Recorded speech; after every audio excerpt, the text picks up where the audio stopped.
Assalamu alaikum baiwar Allah. Wa alaikum salam. Ya haƙuri na tsayar da ke akan hanya ban sani ba ko sauri kike.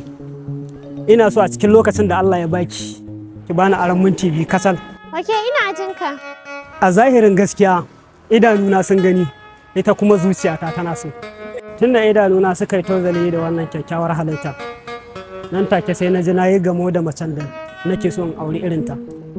Yadda Allah ya wadata ki da sura na tabbata zuciyarki ma haka take. Fefes. Na gode da wannan yaban da kamun.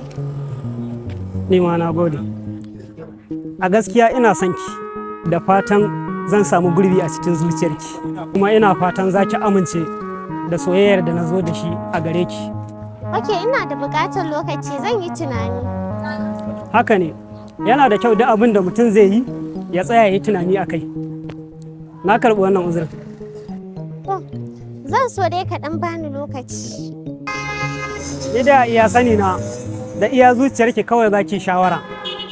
Ko ba haka ba, kuma zuciyar nan take ce a tare da ke take. Kai dai ka cika zolaya wallahi. Kenan, babu damuwa. Yanzu ko zan iya samun lambar mai. Oke, ka yin sa maka number.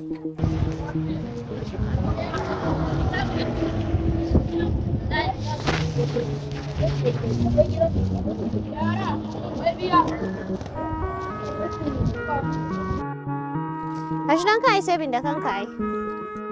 Wacan gwaje. Dogara. Kenan zan kira ki zamila. Na gode.